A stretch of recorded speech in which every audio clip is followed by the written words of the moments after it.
Wish TV is focused on family and the community and is committed to sharing the stories of those who are making a difference every day.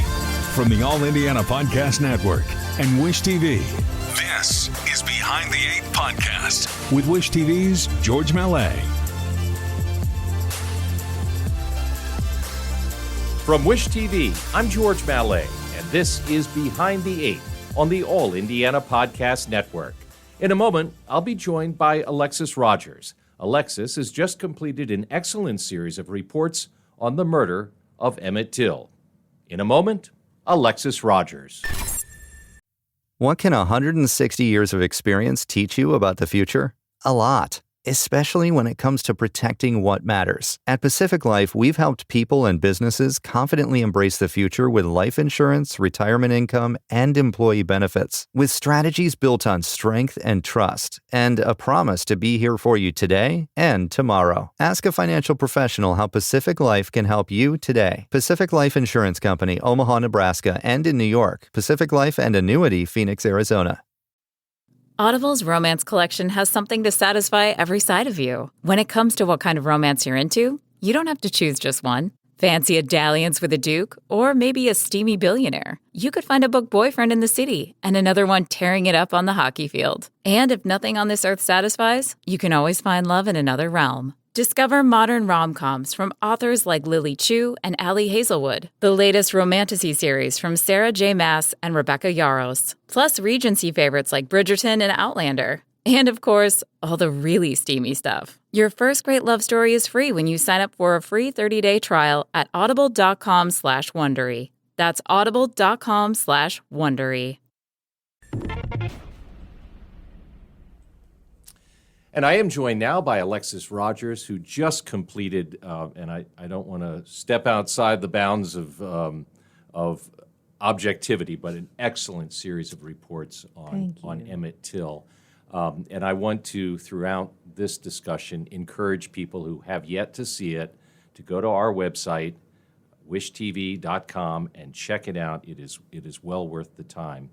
I want to start off, though, by asking you about the family connection. Absolutely. And that obviously afforded you incredible access. Absolutely. You know, it's so funny because whenever I meet journalists, I always like to ask them, why did you want to become a journalist? You know, everybody has a different reason. I was fortunate enough to grow up at kitchen tables where heavy hitters were there. Uh-huh. And so Emmett Till, I'll start off with Wheeler Parker Jr. So Wheeler Parker Jr. is Emmett Till's cousin, which is one of the main characters of our stories. And your grandmother's brother? No, so my grandmother and Wheeler are first cousins. I see, okay. Yes, and they all migrated from Mississippi. So, you know, when you had the Great Migration, where all these black folks were coming from the South, going up north, they all the ones from Mississippi, specifically my grandma and my grandpa's family, they all kind of came from the same small towns, if you will. Very intermixed. I mean, my grandma was one of 12 kids. So if you can imagine, there's just a lot of intermingling.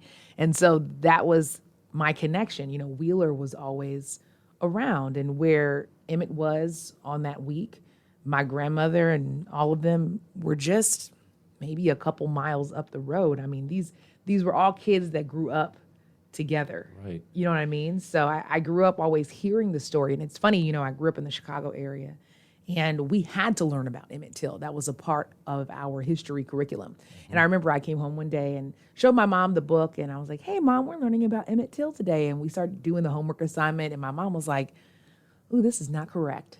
She's like, ooh, and this is not correct. She's like, okay, what's your history teacher's name again? Okay. She went up to the school and was like, hey, guys, so explained our family connection and said, why don't I have a couple people who were the eyewitness come up to the school and do an assembly, and you can do it that way.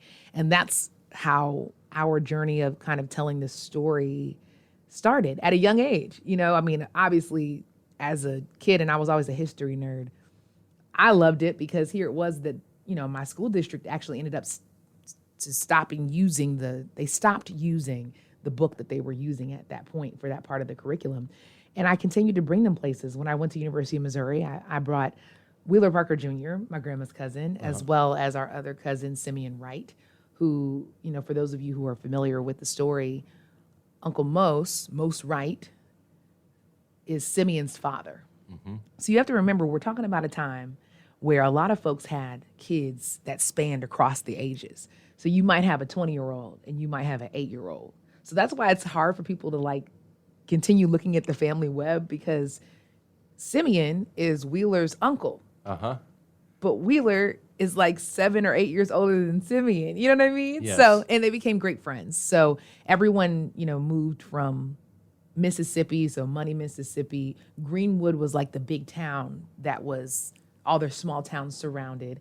And they moved up to the Chicago area, specifically Summit, Illinois, Argo, Illinois, to work for the plant there. So One of the things that struck me immediately was how incredible Wheeler Parker's memory is, and his ability to share detail. He didn't have any doubt that what was described in court is not what happened in the store.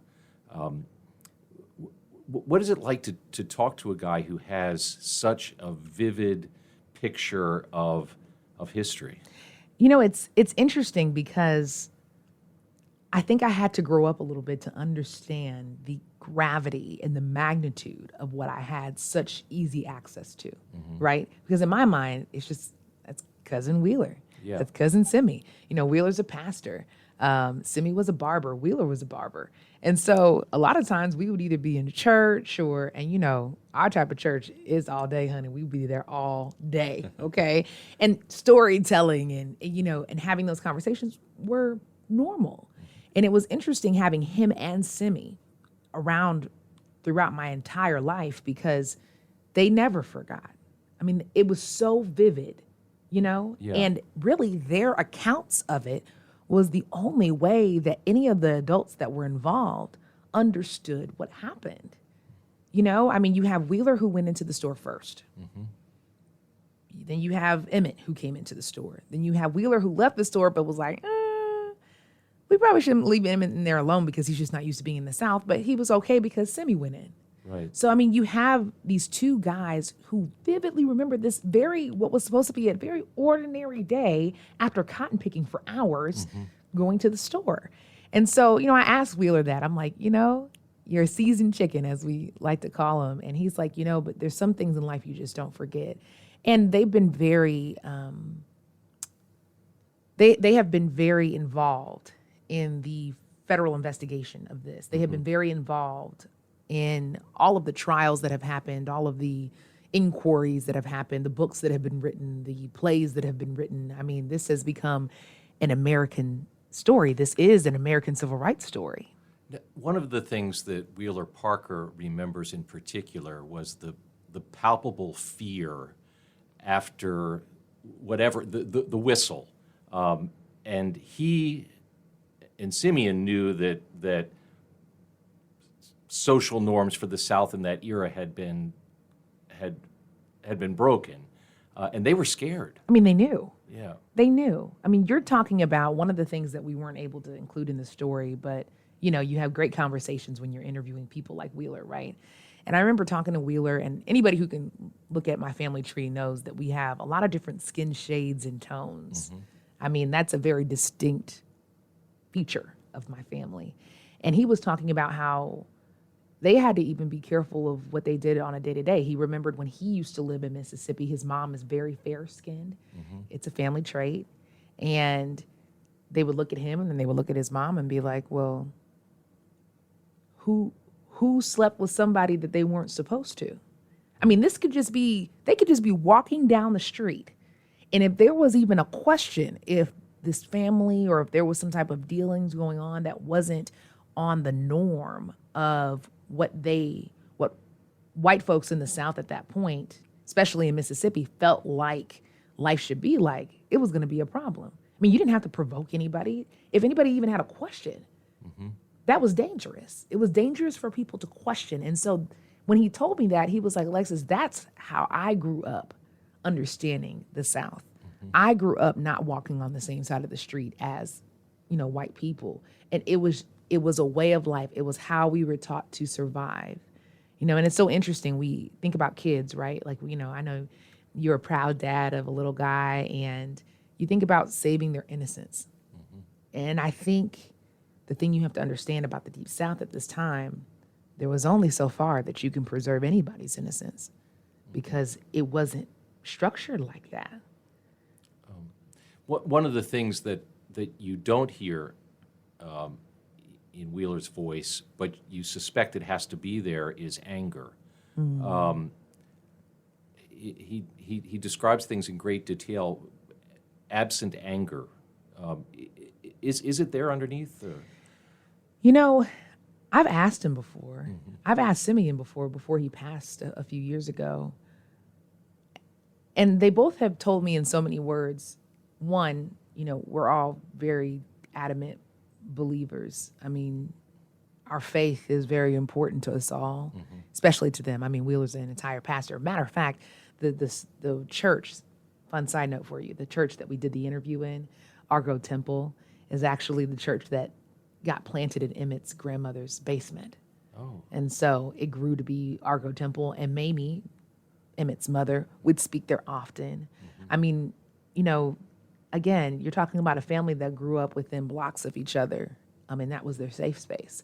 And so I think that it's hard to preach love and forgiveness and redemption and you not do it. And I think that he says it perfectly, that you don't have to hold hate in your heart. Vengeance is mine, said the Lord. That's what he says. And I really, truly believe that he means that. There's nothing that any of us in this world can do to bring true justice to this 14-year-old, curious, funny boy that life was cut short. He just hopes that one day that Carolyn Bryant Donham will tell the truth. And I think that that's an easy ask, and depending on who you ask, they'll be like, well, I mean, of course there's anger there. And it's like, well, but at what point do you stop being angry and you start wondering what we all can do to be better? And I think that Emmett Till got there. She got there long before anybody else. I think that's why if you look at, there's a series out there specifically about her perspective. I mean, my gosh, you talk about a woman who was a force to be reckoned with. You know, you can't just sit and be mad. You got to be strategic, and you have to want change. And one of the things that she did, and it might have been the most important thing, was to have an open casket. And I think it was Parker, Wheeler Parker, who said a picture's worth 1,000 words, and that was a picture. Oh my gosh. I mean, you're talking about a time where Black people's news wasn't exactly America's news. That's why you had amazing publications like Jet Magazine. And that was where the picture was published. Why you had the Chicago Defender. Why here in Indianapolis, you had the Indianapolis Recorder. That circuit was for a very specific community, because if they didn't have it, the news wouldn't be spread, right? And so if you can imagine, no one wants to ever bury their child. I mean, no one. You know, I lost my mother at a very young age. I didn't want to bury my mother, but at least I was burying my mother and she wasn't burying me. You think about being at a funeral home and you think about viewing the body before anybody else can see it and seeing how horrible your child looks. Oh, God. I mean, for those who have not seen the picture, I encourage you to see it, because that pit of the stomach feeling that you will probably get when you see it, that was the fire that ignited all of what we know now as the Emmett Till story. And so for her to not only say, look, I want you to take this picture and I want you to share it with everybody involved. I mean, people begged her, white, Black, in between, please, people cannot see this. Like, this is just, it's too much for the human eye. But because she did that, and then on top of that said, okay, and for the hundreds of thousands of people that would like to come and see it in person, you're welcome too. I want you to see what they did to my boy. And I'm not a mother yet, but I can only imagine. And she stood there. I mean, she was there for a lot of those viewings. If you look at any of the archival pictures, you will not see her in that front row. You will not see family there, as hundreds of thousands of strangers really came to see for themselves. Is this true? Because there was no Facebook then. There was no Instagram then, you know? And then you think about fast forward nearly 70 years. Is that the same reaction that we had to George Floyd when we saw that video? Right. And following the lead of Jet and publications like that, the mainstream press ran with this story too, and you had some really good sound with Dan Wakefield. Tell me a little bit about hearing the story through his eyes. I so appreciated being able to meet Mr. Wakefield. I mean, let me tell you, Dan Wakefield is a cool dude. Yeah. I mean, he has seen so much life. And you know as well as I know that as a journalist, we have this really great privilege of having a backstage pass to life, right? And so, and Mr. Wakefield has embraced that. I mean, he turns 90 in May. He has seen a lot. So Shortridge alums, you should be very happy that He was a kid in 1955 covering that story. early 20s. Yeah. And even he said he thought he was ready, and he was as ready as he could be. But this was a cultural lesson even for him, where he had to understand that even as a white man in America, he was no exception. If he got in the way of this way of life, they would be more than willing to do harm to him as well. So it's interesting when you understand that your privilege is not universal, you know? And so what I really appreciate about sitting down and speaking with Dan in his home, I mean, just so gracious to let us do that. He remembers very vividly, not just what happened, but how it happened. The feeling of being in that room, the understandings of when he went outside and saw who was having lunch with who, or who was whispering about what, or the decisions that had to be made just every day. I mean, he was there. He understood it. And it shocked him. I mean, here is this guy at the time, you know, he had went to school in New York. I mean, he'd seen some life, had worked up north, you know, for another publication.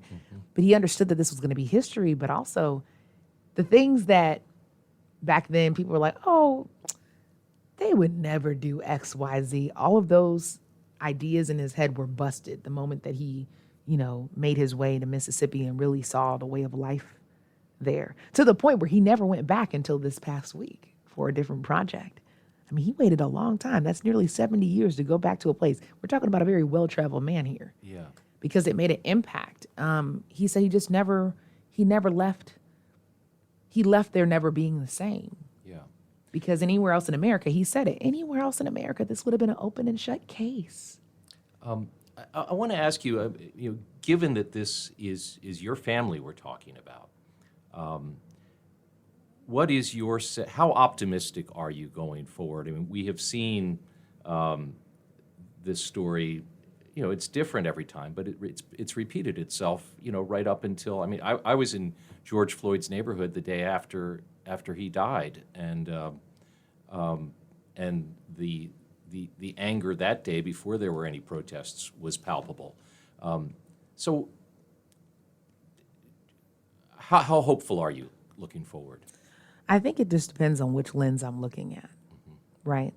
Because I think if I'm looking at it through the lens of solely being a Black woman in America, there's a tired sense, because I know people personally who are doing the work. I mean, one thing that Wheeler has said over and over again was the reason why this was different was because everybody cared. It wasn't enough for just Black people to care. Everybody had to care. And what struck him about, for instance, George Floyd, and he was just in awe, was to see people who didn't look like George leading a lot of times some of these big charges of protest, of asking for accountability. And that's huge, because I think what we're finding is that there is a need for humanity to be the sewing parts of our quilt. And for years, people have made a lot of excuses of why that can't be the thread to hold us all together. And I think that's been challenged. And so to answer your question, I am hopeful because I choose to be, because I'm a woman of faith and I believe that the Lord loves all of us and that there has to be. But Dan said something interesting and I thought was like, wow, because he was really good friends with James Baldwin. Okay. And he said that Baldwin said that, oh man, I don't want to get this wrong. And it was in the story. He said something to the extent of, we have to help ourselves from our own backwardness in order to really become a nation and not just a country. And I agree. And he was like, it starts with understanding. But you have to have the want to understand, Because I truly believe that everybody has the ability to understand, but you have to have the want. And some people don't want to understand, and that's obviously infuriating, right? We've seen it in election cycles. We see it now. Right. I mean, there's like a whole entire war going on right now as you and I speak. And some of the same issues of humanity that we're talking about here are prevalent even there too. It's just crazy how it's like a rat race. It's like a hamster wheel, right? Yeah, and if we don't embrace history, then, as they always say, we're doomed to repeat it. So, Absolutely, because I received a lot of very, very kind messages about this series. But I am very aware, and I also received plenty of messages of people who were very upset that we did this series. And I'm always willing to listen because I feel like somewhere in anger, somewhere in discontentment, you can find the truth somewhere up in there. Yeah. And some people feel like, oh, why do you keep bringing up the past? You know, of course, here you go with your agenda, bringing up the past. And my answer is always, how do you learn where you're going to go if you don't understand the truth of the past? Because, see, you might have known that this happened, but one lady emailed me, and I so appreciated her email. She said, Alexis, I had always learned about Emmett Till as a footnote in conversation. I always learned that, oh man, so sad. It was this 14-year-old boy. He was killed by racist people, and we should be sad about it. But it's so much deeper than that. Right. People don't understand that lynching is not just hanging somebody by a tree. I mean, we could probably do a whole series on what lynching is and what modern day lynching is. And maybe if we had a little bit more understanding about that, we wouldn't have as much mess as we have today, you know? Well, I said it before, it was excellent reporting. And I am going to, again, encourage, and I think if you've stayed this long through our podcast, you probably are aware of the series, but it's great stuff, and it's available at wishtv.com. Is there anything else you would like, as we close, people to know about this story and your reporting of it? You know, I think we all have to dig a little deeper and take the time to talk to people who were there. You know, don't take for granted the access that we probably have in our own kitchen tables. I mean, really, we have some amazing access to some amazing people that will help us understand the world in the way that we should. And so I would just implore people, let this be the thing that sparked your curiosity, and really look and see, you know, what history are you sitting on that could help us all become better people and citizens? She is Alexis Rogers. She's one of the best. Incidentally, the Children's Museum here in Indianapolis has an Emmett Till exhibit coming up. In fact, Wheeler Parker, Emmett's cousin, will be in town. He's helping to curate that exhibit. From Wish TV, I'm George Mallet. Be sure to like, follow, and subscribe to Behind the Eight and discover even more at allindianapodcast.com. From the All Indiana Podcast Network. This is Behind the Eight Podcast with Wish TV's George Mallet. Be sure to like, follow, and subscribe to this podcast wherever you get your podcasts. And connect for even more on Facebook and at wishtv.com.